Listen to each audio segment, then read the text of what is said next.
car just hit 260,000 miles of the engine, and I flat tow it, so it has about double that, and it has 500,000 miles on everything else.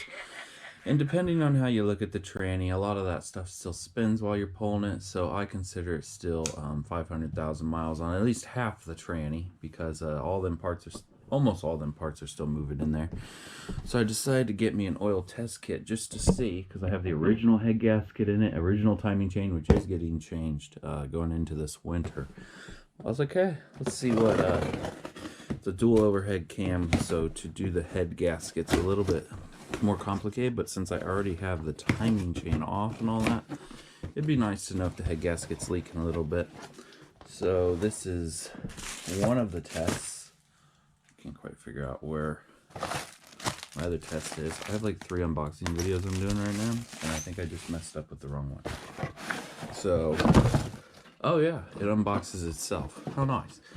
So here's one of the tests I'm gonna do. It unboxed itself because I guess I undid it upside down. I bought this on Amazon. There is a different kit, but I've already had that and I melted it. And nothing in the box. So it comes out with instructions. Very simple to use. The picture is not the first one. Very simple to use. I'm going to follow it to a T. I'm going to use it on 2 different cars. See if it does anything.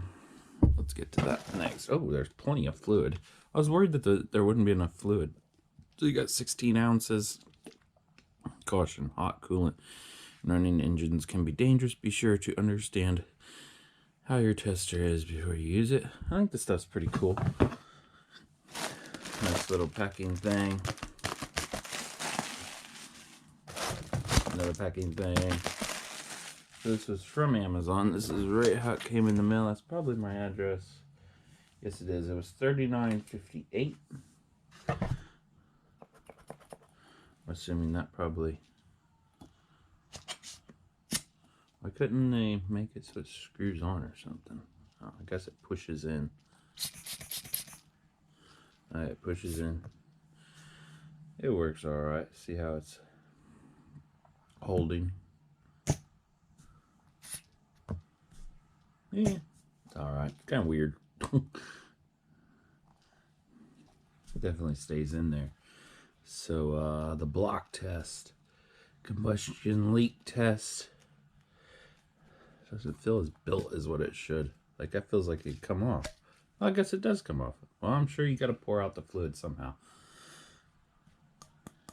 Feels like a harder plastic. I would leave this on at all times because it feels like that would deform for sure if it was in your toolbox or something. Looks like the instructions may be on the side. Nope, just cautions.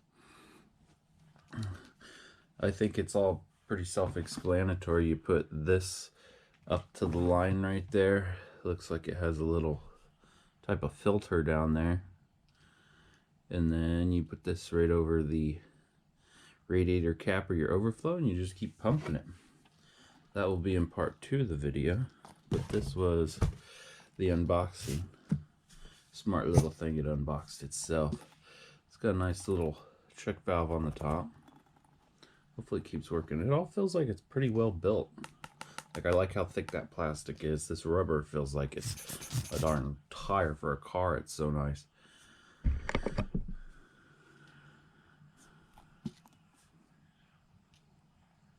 Yeah, thanks for watching.